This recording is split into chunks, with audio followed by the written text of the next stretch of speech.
ఈ 2025వ సంవత్సరపు మంచి శుక్రవారం, గుడ్ ఫ్రైడే ఆరాధన కార్యక్రమమునకు సహవాసమునకు మనలను బలపరిచి తన దక్షిణ హస్తములతో మనలను చేర్చుకొని తన దివ్యమైన పాద సన్నిధికి నడిపించి మన కొరకు ఆయన చేసిన ఆ గొప్ప త్యాగము జ్ఞాపకం చేసుకొని మన ఆత్మీయ జీవితాలు ప్రభువుతో పెనవేసుకొని ఈ అంత్యకాలంలో స్థిరమైన విశ్వాసము కలిగి సర్వసత్య సంబంధులుగా క్రీస్తు యేసు బిడ్డలుగా ఈ గొప్ప సహవాసమును అనుగ్రహించిన మన యజమానుడు, మన రాజు, నజరేయుడైన యేసుక్రీస్తు సుగుణాల సంపన్నుడైన ప్రభుల వారికి కృతజ్ఞత స్తుతులు వందనాలు చెల్లిస్తూ ఈ మంచి శుక్రవారపు ప్రార్థన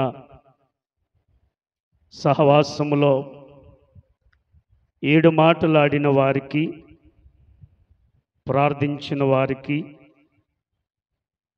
బైబిల్ పఠనం చేసిన వారికి, కీర్తనలు పాడేవారికి, ఈ పరిశుద్ధ సహవాసములో పాల్గొన్న పరిశుద్ధులైన మీ అందరికీ సంఘ కార్యవర్గ పక్షముగా, సంఘ కాపరి కుటుంబ పక్షముగా మీకు శుభాకాంక్షలు తెలియజేస్తూ ఉన్నాం. ప్రియమైన దేవుని బిడ్డలారా, పాస్టర్ గారు ప్రభువు మరణిస్తే మీరు మంచి శుక్రవారము అంటా ఉన్నారేంటి అని మీ హృదయంలో అనొచ్చు. సర్వమానవాళి రక్షణార్థమై పరమాత్ముడు ఈ భూలోకానికి వచ్చి రక్తము చిందిస్తేనే తప్ప మానవ జాతికి పాప విమోచన కలుగదు. తండ్రితో ఏకము చేయబడాలి అంటే కుమారుడైన యేసుక్రీస్తు ప్రవక్తలు ప్రవచించిన లేఖనాలు నెరవేరబడాలి అంటే ఆ పుణ్యపురుషుడు, ఆ యుగ పురుషుడు, ఆ సత్పురుషుడు, ఆ శకపురుషుడు మరణిస్తేనే గాని మనము ఇట్లాగ దేవుని సన్నిధికి వచ్చే వాళ్ళము కాదు. ఈ అవకాశము ప్రభువారి వలన మాత్రమే మనకు కలిగింది కనుక దీనిని మంచి శుక్రవారము అంటారు. పాడైపోయిన మానవ జీవితాలు చిగురింప చేయటానికి, పరిశుద్ధులుగా చేయటానికి ఆ పరిశుద్ధుని రక్తము భూమి మీద చిందించబడింది. ఆ రక్తము ద్వారా మనకు పాప క్షమాపణ కలిగింది కనుక ఇది మంచిది.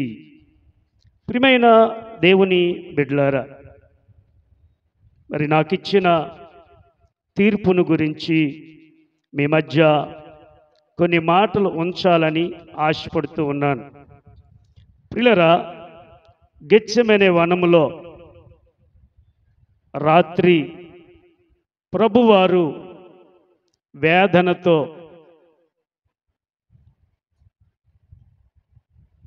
రోదనతో రక్తము చెమట వలె వచ్చి తీవ్రత కలిగి ప్రార్థన చేసిన తర్వాత, తండ్రి నీ చిత్తమే నా ఎడల జరిగించు అని ప్రార్థన చేసి లేచి తన ప్రియమైన శిష్యుల యొద్దకు వచ్చి, లెండి, మనుష్య కుమారుడు పాపుల చేతికి అప్పగించబడుతున్నాడు, ఇదిగో నన్ను అప్పగించేవాడు సమీపించి ఉన్నాడు అని చెప్పి వారిని లేపి ఒక్క 3 అడుగులు వేసినంతలోనే అపవాది ఇస్కరియోతు యోధాలో ప్రవేశించి ఆ రోమా సైనికులకు ఆనవాలు చెప్పి, నేనెవరినైతే బోధకుడా నీకు శుభమని చెప్పి ముద్దు పెట్టుకుంటానో ఆయనే నజరేయుడైన యేసు అని వారికి ఆనవాలు చెప్పి ఇస్కరియోతు యోధ గెత్సేమనెకు వచ్చి ప్రియులారా ప్రభువుని అప్పగించటం జరుగుతుంది. ప్రభు వారిని సంకెళ్ళు వేశారు. తనను వెంబడించిన శిష్యులందరూ ప్రభువుని విడిచి పారిపోయారు. ప్రియమైనటువంటి దేవుని బిడ్డలారా, ఇది జరిగిన సంఘటన చూచి పేతురు తట్టుకోలేక ప్రధాన సైనికుడైన మల్కు చెవి తెగ నరికిన తర్వాత ప్రభువు పేతురుని మందలించి, కత్తి పట్టుకున్నవాడు కత్తితోనే చేస్తాడు, నా రాజ్యము పగతో కాదు, స్వార్థము కాదు, నా రాజ్యము ప్రేమతో కూడినటువంటిది, నా ప్రేమ శత్రువులను సహితము ప్రేమించినటువంటి ప్రేమ నాదని చెప్పి పడిపోయిన చెవి తీసి మల్కుకు మరి పెట్టినప్పుడు, స్వస్థపరచబడినప్పుడు ప్రియులారా మరి ప్రభు వారిని రోమా సైనికులు తీసుకొని వెళ్ళడం జరుగుతుంది. ఒక బందిపోటు దొంగను ఎట్లాగైతే తీసుకొని వెళతారో, ఒక రాజ్యద్రోహము చేసిన వ్యక్తిని ఎట్లాగైతే ట్రీట్ చేస్తారో అట్లాగా ప్రభువారి ఎడల వారు జరిగించారు. ప్రియులారా, ఏ మనుషుడు అటువంటి స్థితికి ఎన్నడూ దిగజారలేదు. మానవుల కొరకు ప్రభువు తన్ను తాను అప్పగించుకోవడానికి ఇష్టపడ్డాడు. ఆ సందర్భంలో యవనస్తుడైన మార్కు ఆ శ్రమలను చూచి, వారు చేస్తున్నటువంటి పరిస్థితిని చూచి ప్రభువును విడిచి బట్టలు లేనివాడే దిగంబరిగా పారిపోయిన సందర్భం. ప్రియమైనటువంటి దేవుని బిడ్డలారా, ప్రియమైనటువంటి సంఘమ, మొట్టమొదట గెత్సేమనే తోట నుండి ఎక్కడికి తీసుకెళ్లారంటే ప్రధాన యాజకుడైన కయప అనబడిన తన మామ అయిన అన్న దగ్గరకు తీసుకెళ్లారు. ప్రియులారా, మీరు యోహాను శుభవార్త 18వ అధ్యాయం మీరు చదివితే తెలుస్తుంది. ప్రధాన యాజకుడు కయపకు మామవుతాడు అన్న. ఇతడు మాజీ ప్రధాన యాజకుడు. ఇతగాడు ప్రభువు పట్ల కోపముతో ఉన్నాడు. ఎందుకు అంటే యేసు ప్రభువారు దేవాలయమును శుద్ధీకరించినప్పుడు ఈ అన్న వ్యాపారం చేశాడు. దేవాలయములో క్రయ విక్రయాలు చేశాడు. ఈ అన్నకు వ్యాపారము నష్టం వచ్చింది. ఈ అన్న మాజీ ప్రధాన యాజకుడైన ప్రస్తుత కయపకు మామైన ఆయన మాట జరగలేదని ప్రభువారి మీద కక్ష పెట్టుకున్నాడు. ప్రభువారిని ఏదో ఒక నేరములో ఇరికించి చంపటానికి ప్రయత్నం చేశాడు. ఈ అన్న ఇల్లు దుర్మార్గమైనది. ప్రియులరా, అతడు ప్రభువును అనేకమైన ప్రశ్నలు అడిగాడు. యోహాను శుభవార్త 18వ అధ్యాయం 21 నుండి 23 వచనాలు మీరు గమనిస్తే, ఆ అన్న అడిగిన ప్రశ్నలకు ప్రభు అన్నాడు, నీవు నన్ను అడగనేలా? నేను చెప్పినది విన్నవారిని అడుగుము అని మాట పలికినప్పుడు ఒకడు వచ్చి ప్రభువును అరచేతితో ముఖం మీద చరిచారు. ప్రియమైనటువంటి దేవుని బిడ్డలారా, తన బలము ఎంతుందో, తన అరచేయి ఎంత పెద్దదో, ఆ అరచేతితో ముఖం మీద చరిచినప్పుడు ఆ ముఖమునకు, ఆ లేత ముఖమునకు, ఆ సుందరమైన ముఖమునకు, ఆ ధవలమైన ముఖమునకు ఆ అరచేయి అట్లా అచ్చుపడ్డది. ప్రియమైనటువంటి దేవుని బిడ్డలారా, ప్రియమైనటువంటి సంఘమా, అదే సమయమున పేతురు ప్రభువును ఎరగనని ముమ్మారు బొంకాడు. ప్రియులారా, అక్కడ నుండి యేసయ్యను కైపా దగ్గరకు తీసుకొచ్చారు.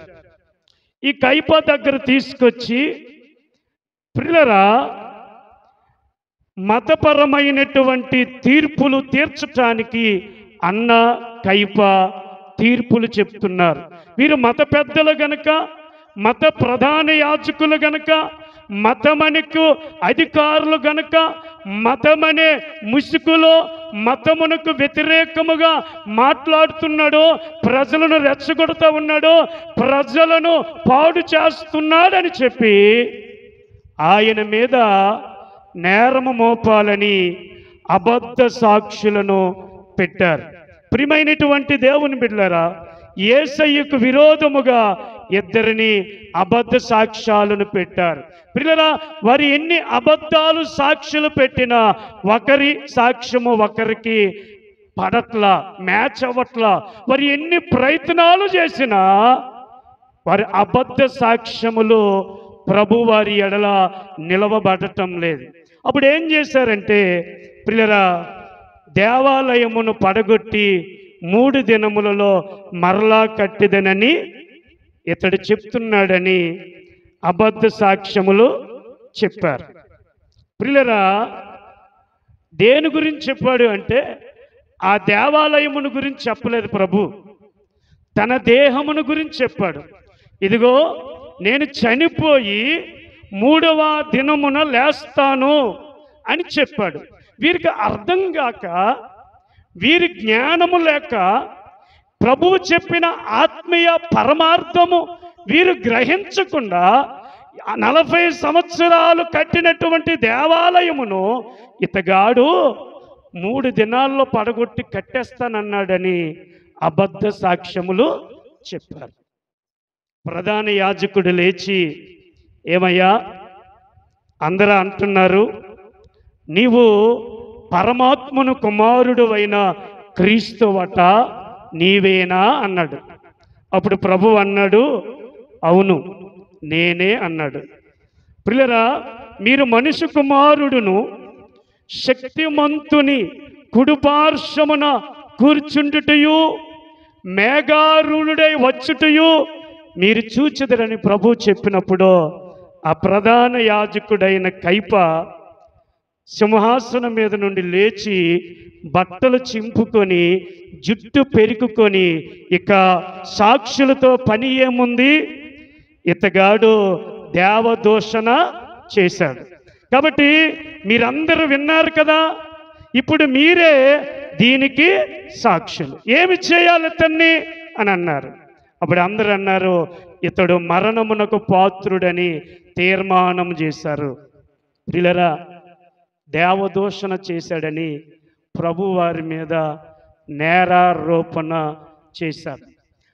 పాపము ఆడని దేవుడో, పాపము చెయ్యని దేవుడో, పాపమును ప్రేరేపించిన ప్రభువు ఏం చేశారంటే అబద్ధ సాక్ష్యములు పెట్టినప్పటికీ ఇతగాడు పరమాత్ముని కుమారుడు అంటున్నారని దేవదూషణ క్రింద చేశారు. అప్పుడు ఏం చేశారంటే ప్రధాన యాజకుడు యేసయ్యను కొందరు ముఖం మీద ఉమ్ము వేశారు. ప్రియులారా, యేసయ్యను కొట్టారు, యేసయ్యను పిడిగుద్దులతో గుద్దారు, ప్రవచింపమని ఆయనతో చెప్పారు. అంత మాత్రమే కాదు, ప్రభు వారిని వారేం చేశారంటే అరచేతులతో కొట్టారు. ప్రియమైనటువంటి దేవుని బిడ్డలారా, పవిత్రమైన దేహము బాధల పాలు చేశారు. దేహము నలిగిపోయింది.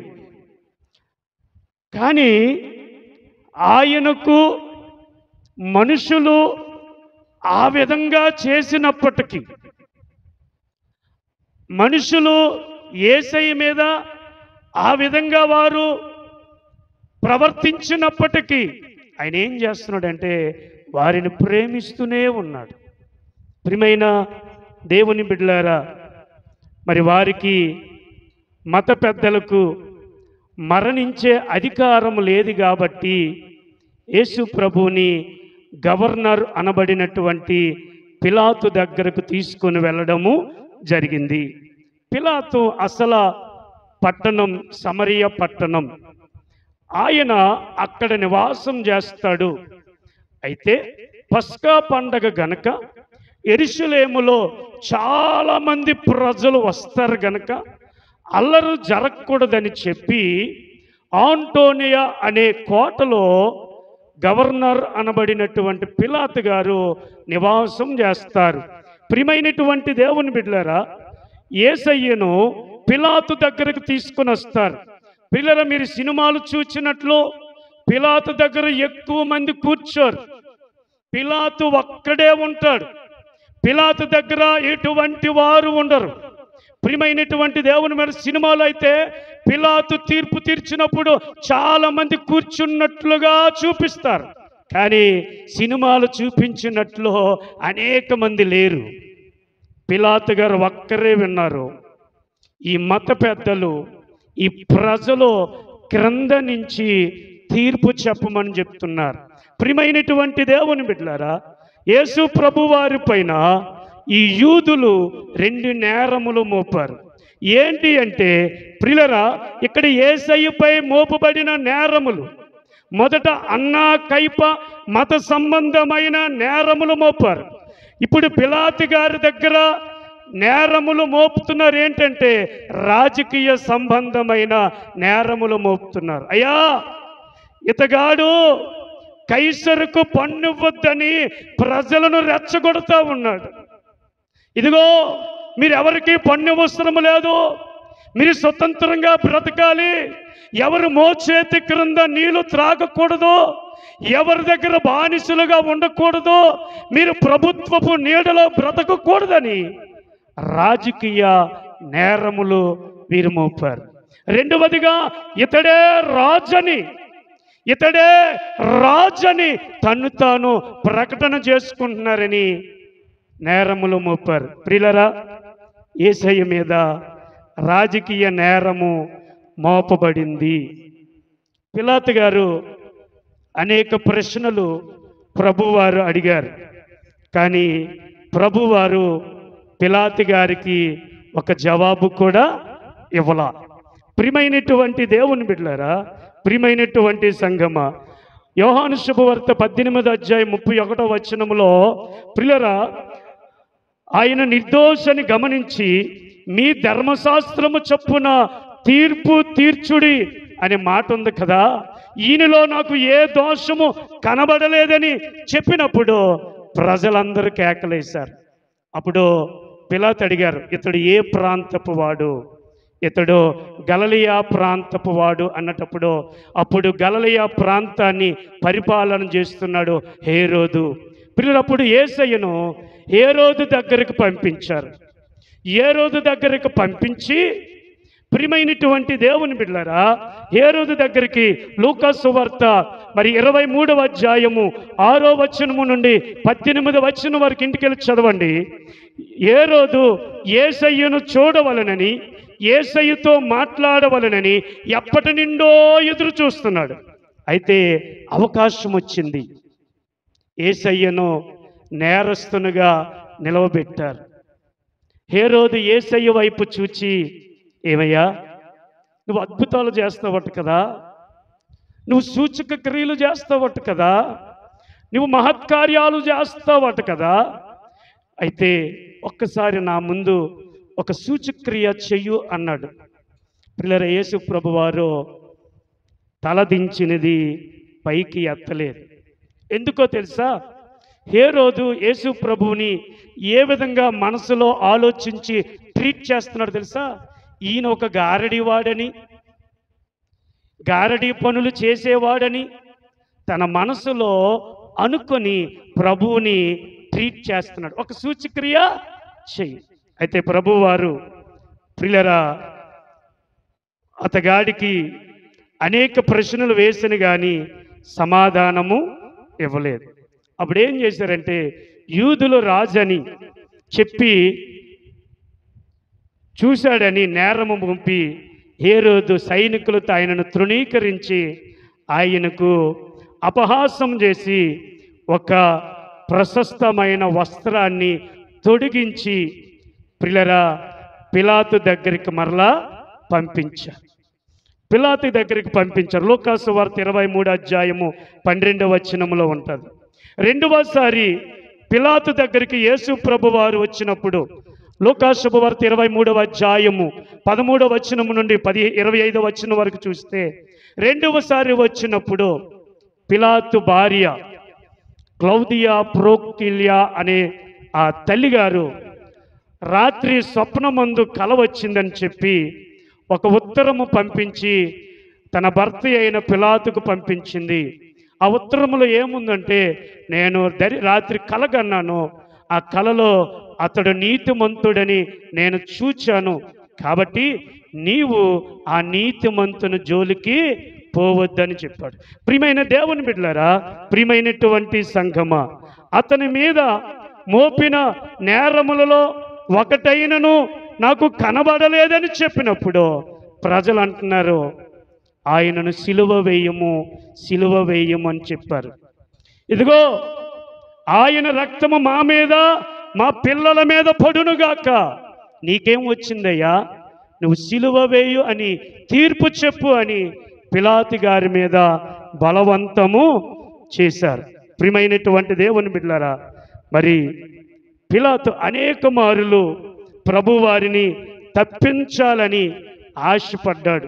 ఆ కారణాన్న లూకాసు వార్త 23వ అధ్యాయం 22వ వచనములో 32వ వచనములో 3వ మారు అడిగినప్పుడు, ఇదిగో ఒక పస్కా పండగలో ఒక వ్యక్తిని విడుదల చేయటానికి నాకు అధికారం ఉంది కదా అని చెప్పి యేసయ్యను కొరడాలతో కొట్టడానికి అప్పగించి విడుదల చేయటానికి ఇష్టపడ్డాడు. ప్రియమైనటువంటి దేవుని బిడ్డలారా, అంటే వీళ్ళు మనసు మారుతుంది, ఇంకా సిలువ వేయ అవసరము లేదు, వీళ్ళు మనసు మార్చుకొని కాముగా ఉంటారు అనుకుని పిలాతు గారు కొరడాలకు అప్పగించారు. ప్రియులరా, యేసు ప్రభువారు వధస్తంభము దగ్గర 2 చేతులు కట్టబడి ఉన్నారు. 2 చేతులు కట్టబడి ఉన్నప్పుడు 2 సైనికులు కుడి ప్రక్క ఒకరు, ఎడమ ప్రక్క ఒకరు. ప్రియమైనటువంటి దేవుని బిడ్డలారా, కొరడా దెబ్బలు పిల్లరా, 1 తక్కువ 40 కొరడా దెబ్బలు. 40 అనే సంఖ్య వాడడానికి వారికి ఇష్టము లేక 39 1 తక్కువ 40 కొరడా దెబ్బలు కొట్టడానికి ఆజ్ఞాపించారు. పిల్లరా, ఆ చెక్క అడుగున్నర ఉంటుంది, ఆ కొరడ పిల్లరా మోరుంటుంది.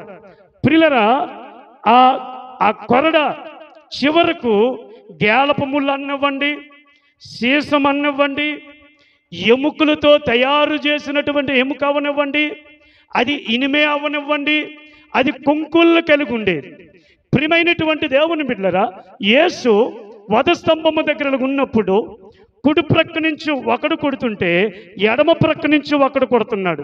ఇప్పుడు యేసయ్య వీపి ఎట్లా అయిపోయిందంటే ఇంటూ ఆకారము కలిగి కొట్టారు. ఇట్నుంచి ఒకడు, అట్నుంచి ఒకడు. పిల్లరా, క్రమము తప్పకుండా మరి దెబ్బ స్థలము మారకుండా కొడతా ఉన్నారు. ప్రియమైనటువంటి దేవుని బిడ్డలారా, ఈ కొరడా కొట్టినప్పుడు ఆ ముళ్ళు లోపలకు చొచ్చి ఆ స్టిక్, ఆ యొక్క అడుగుతూ ఉన్న చెక్క పట్టుకుని ఏమంటున్నారంటే ఇలాగ పీకుతా ఉన్నారు. ఇలాగ పీకుతున్నప్పుడు ఆ ముళ్ళు శరీరము లోపలికెళ్ళి మాంసపు ముక్కలను బయటికి తీసుకొచ్చినట్లుగా జరిగింది. ప్రియమైనటువంటి దేవుని బిడ్డలారా, ప్రియమైనటువంటి సంగమా, కసాయిగా, కర్కశంగా, మూర్ఖంగా మరి ఆ సైనికులు కుడి ప్రక్కన ఒకరు, ఎడమ ప్రక్కన ఒకరు కొడుతున్నప్పుడు యేసయ్య దేహములో పూర్తిగా తన వీపి ఎలా అయిపోయిందంటే మొత్తము గాయాలతో అయిపోయింది. ప్రియమైనటువంటి దేవుని బిడ్డలారా, అయినప్పటికీ వీళ్ళు అంటున్నారు యేసునే సిలువ వేయు అన్నారు. మీకు బరబ్బా కావాలా? యూదుల రాజైన యేసు కావాలంటే ఆ ప్రజలు అంటారు బరబ్బయ్య మాకు కావాలి. ఈ నజరేయుడైన యేసును సిలువ వేయుము అని వారు కేకలు వేశారు. ప్రియులారా, దేవుని బిడ్డలారా, అప్పుడు పిలాతు తన గిన్నె తెచ్చి ప్లేట్లో తన చేతులు కడుక్కొని ఈ నీతిమంతుని రక్తము నా మీదకు నా పిల్లల మీదకు రాకుండా అని చేతులు కడుక్కొని యూదుల రాజును మీ చేతులకు అప్పగిస్తున్నాను, మీకు నచ్చిన విధముగా సిలువ వేసుకోమని చెప్పాడు. ప్రియమైన దేవుని బిడ్డలారా, ప్రియమైనటువంటి సంగమా, ఆయన వీపు దున్నబడింది. ప్రియులారా, ఎప్పుడైతే దున్నబడిందో ఆయన పూర్తిగా రక్తము లేనివాడైపోయాడో షాకులోకి వెళ్ళిపోయాడు. ప్రియమైనటువంటి దేవుని బిడ్డలారా, భయంకరమైనటువంటి ఎండ, ఎంతో బాధకరమైనటువంటి వేదన. ఇప్పుడు శరీరములో రక్తము పూర్తిగా పోయింది, ఆ గుండె కొట్టుకుంటూ ఉంది. ప్రియమైనటువంటి దేవుని బిడ్డలారా, కొట్టుకున్నప్పుడు రక్తపోటు లేదు, మూత్రపిండాలు పని చేయడం ఆగిపోయాయి. ప్రియమైనటువంటి దేవుని బిడ్డలారా, మూత్ర ఉత్పత్తి పని చేయటం లేదు, కిడ్నీస్ ఫెయిల్ అయిపోయాయి. ప్రియమైనటువంటి దేవుని బిడ్డలారా, అలాగున ఉన్నప్పుడు ప్రియమైనటువంటి దేవుని బిడ్డలారా, గాలి పీల్చడానికి కూడా కష్టమైంది. ప్రియులారా, సిలువను ఏ విధంగా వేశారంటే మీరు అనుకుంటారు యేసు ప్రభువును ఆ సినిమాలో చూసినట్లు ఆ సిలువలో మోసాడు అనుకుంటారు. తప్పు. యేసయ్య సిలువ మోయలేదు, యేసయ్య అడ్డు కర్రను మోసారు. యేసయ్యను అడ్డు కర్ర వీపికి ఇటువైపు భుజానికి కట్టి ఆయనను మోయించారు. అది ఎన్ని కేజీలు ఉంటుందంటే 60 కేజీలు ఉంటుంది. ప్రియమైనటువంటి దేవుని బిడ్డలారా, యెరూషలేము నుండి గొల్గొతా వరకు ఆయన మోసాడు. అందుకే ఒకవేళ సిలువ అయితే ఆ సిలువ మీద ఆయనకుంటాడు.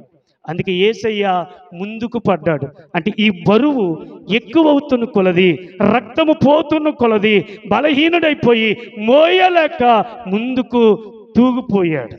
ప్రియులారా, మనం అనుకుంటాం యేసయ్య ఆ సిలువ మోసినట్లు అనుకుంటాం. కాదండి, సినిమాలో మోసినట్లు ఆయన మోయిలా. ఆయన ఒక అడ్డు చెక్క పెట్టి 60 కేజీలు బరువు పెట్టారు. ప్రియులారా, ఆ గొల్గొతా కాడికి వెళ్ళినప్పుడు అప్పుడు దానిని విప్పి యేసయ్యను అక్కడ సిలువను తయారు చేసి అక్కడ ఆ సిలువ మీద పెట్టి అప్పుడు మేకులు కుట్టారు. 2 చేతులకు మేకులు 5 అంగుళాల మేకీలు కుట్టారు. ప్రియులారా, మరి కాళ్ళకు 11 అంగుళాలు మేకులు కుట్టారు. ప్రియులారా, 2 చేతులకు 5 అంగుళాలు మేకులు కుట్టి, కాళ్ళకు 11 అంగుళాలు మేకులు కుట్టి ఇప్పుడు వేలాడి తీసినప్పుడు ఆయన ఏం చేస్తున్నాడు తెలుసా? ఊపిరి అందట్లా, బ్రీత్ అందట్లా, ఊపిరి అందకపోయినప్పుడు ఇలా తీసినప్పుడు ఏమవుతుందంటే ఆ కాళ్ళు, ఆ మేకులు దిగబడ్డాయి కదా, ఇలాగ ఊపిరి తీసినప్పుడు ఆ మేకుల్లో ఉన్న కాళ్ళు ఏమవుతుందో తెలుసా? అవి రక్కుతూ ప్రియులారా సాగుతూ ఉన్నాయి. ఎందుకంటే భారమంతా పాదాల మీద ఉంది, పాదాల మీద ఊపిరి తీసుకోవడానికి అవ్వట్లేదు. ప్రియమైనటువంటి దేవుని బిడ్డలారా, 1 నిమిషానికి 12 సార్లు అనాలి. ఒక నిమిషానికి 12 సార్లు ఊపిరిలో తీయాలట. అందుకే ఆయన దాహము అన్నాడు. ఎందుకు దాహం అన్నాడు తెలుసా? బాడీలో రక్తము పోయింది, నీరు పోయింది. ఆయన పిల్లలు పూర్తిగా షాక్ అయిపోయాడు, షాక్లో ఉన్నాడు. అందుకే వారు చిరకనివ్వడానికి ఇష్టపడ్డారు. అయితే ఆ చిరకను తీసుకోవడానికి ప్రభువు తిరస్కరించాడు. ఎందుకు తెలుసా? ఆ చిరక తీసుకుంటే ఆ బాధలు కొంతవరకు మరిచిపోవడానికి అవకాశం ఉంటుంది. అందుకే నా ప్రజల కొరకు నా ప్రజల కొరకు నేను మత్తును తీసుకోకూడదని ఆయన నా ప్రజల కొరకు నేను బాధను అనుభవిస్తానన్నాడు. నా ప్రజల కొరకు నేను వేదన పడతానన్నాడు. నా ప్రజల యొక్క రక్షణ కోసం, నా ప్రజల యొక్క క్షేమం కోసం, నా ప్రజల యొక్క పరిశుద్ధత కోసం నేను యాతన పడతానని ఆయన ఇష్టపడ్డాడు. ప్రియమైన వారులారా, ప్రియమైనటువంటి దేవుని బిడ్డలారా, ప్రియమైనటువంటి సంగమా, ఈ దినకాలమున ప్రభు నీ కొరకు నా కొరకు చేసిన త్యాగము ఎంత కష్టతరమైనదో, ఎంత బాధకరమైనదో ఈరోజు నువ్వు గ్రహించాలి. ఎన్నో గుడ్ ఫ్రైడేలు నువ్వు అనుభవిస్తున్నావు, ఆచరిస్తున్నావు, జ్ఞాపకం చేసుకుంటున్నావు. ఆయన మనందరి కొరకు నిన్ను నన్ను ఆయన రాజ్యములో చేర్చటానికి, తండ్రికి ఇచ్చిన మాటను నెరవేర్చటానికి నీ కొరకు నా కొరకు ఆయన బయలవ్వడానికి ఇష్టపడ్డాడు. అయితే నీకు ఒక మాట, మిమ్మల్ని ఒక ప్రశ్న వేయాలని ఆశపడుతున్నాను. అయితే నీవు నీ కొరకు ప్రభు అంత కార్యం చేశాడు. అయితే ఇప్పుడు నువ్వు ప్రభు కొరకు ఏ కార్యం చేశావు? ఏ కార్యము చెయ్యాలని నువ్వు ఆశపడుతున్నావు? ఒకసారి ఆలోచన చెయ్యండి. నీ కొరకు నా కొరకు అంత శ్రమ పడితే మనం ప్రభువుకి ఏమిస్తున్నాం? ఏ విధంగా ప్రభువుని అర్థం చేసుకుంటున్నాం? నీ జీవితం, నీ కుటుంబం, నీ పిల్లలు ప్రభు చేతిలో పెడుతున్నావా? ప్రభు అధికారం క్రిందకు రావాలని ఆశపడుతున్నావా? ఈ గుడ్ ఫ్రైడే ఆచార సంబంధమైనది కాదు. ఈ గుడ్ ఫ్రైడే నీకు ఆశీర్వాదం తీసుకురావాలి. ఈ గుడ్ ఫ్రైడే నీకు రక్షణానందం తీసుకురావాలి. ఈ గుడ్ ఫ్రైడే నీ మూయబడిన హృదయములను తెరవబడాలి. అప్పుడే నీకు ఆశీర్వాదకరంగా ఉంటుంది. అట్టి కృప దేవుడు మనకు దయచేయునుగాక. ఆమేన్. తలల వంచ